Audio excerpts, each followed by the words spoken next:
gua nyada motor ma tama si ban kon ta gale ne yen jine na ta pur an si ban ta koi ma cholo ngan di roi de loi pur Gua gwandi ano hey chol kama choli ma to che mi di ano man ba belare ji wo ngan pone ang ro da gato ngara mo no to ro da no ngan ruot no ngan ro ka nga ruot ji ka gade ka gad ka am ro nga gat ko kwai ya kuiye di joda nga kwai shi da kui joda ka ngi tur de nyada kwai tu re da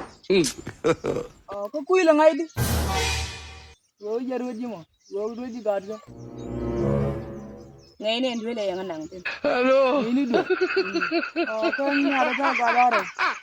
ta dollar uri de changa wana me te mane ba ga jolli ba bi ramana na bi roji bi la banyo wala meta ga chang di ga chola ga dol we yena muk mi tai chang bia baro kom ni ya gwa ta tin gwa ga ga tama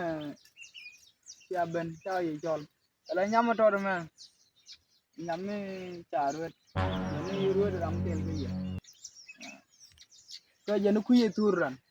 ram ruode ka janu kuye churan janu ngi ni dol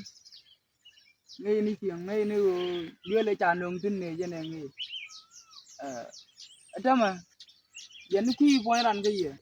mok te nyam ki nong dol ga wor janga tele nyam ne nong bel kin ge ga da te nyam ki nong dol gornya tini tak pale ne kon gornya pale no ba mi ba nya da jan silingo ga ka kelar rami sinyal nong dol mo no wiye no kin cheng bai pu ai wa ka gwandi cheng de bai di ko ni yana garu kan yaro ya ga te mi di ngi rame ruot ji ko ke dol ramena ne jang nei te mi de ngi ya ye ngi yo la rame jang nei to da fe me cha sap to da fe me mo ki taro ke me wada tele me po de te ke wiye wada te me nya da jen silingo aro ai ni ke mi ti jen ba ka gu ko wona dit ba ga lo ngwe kita ko ngo gwe ga kan menang tin na wat kun ba ka bi ka gan ri ne wun dit nya ma jen ga bulo nya da ran ba ngai ta da ne dong ngai chat ya be wa ne me te yen ga da ma bi jo ne ta wat kun ba ka ba bi nu kun ba wo ba wo do da ta me kan bi ko kurai ni jin nya ra jen bula de tin ni kurai ni jin on ta me e ke jo wadi en ke mat ka munu ne ga tu jen silingo roi ga gad ga je kan ta ram ta wo do ke me ani mi te mi dong mi di ngi ga bilala ta mu da den mi ngi ga ala ra me da ne te chinga nang die e ngutuk de lo ga to jen silingo ka gondi roi ko ne nyama che gwa ngade to kul ngo ngade to ngorul tuna ni ma kwel bu ita de labno de tu ko ngi wala ani belala tu gar ku ngai ne ke yen ba tu kun ngai ko tu ko ai tu kun ba ka nya da no ma cha roi mi dong ne ga ru ri tele ram mi di to ko ngoi wunu dit ka chia ma da ta ko chelo bu tu den ngoi chelo ba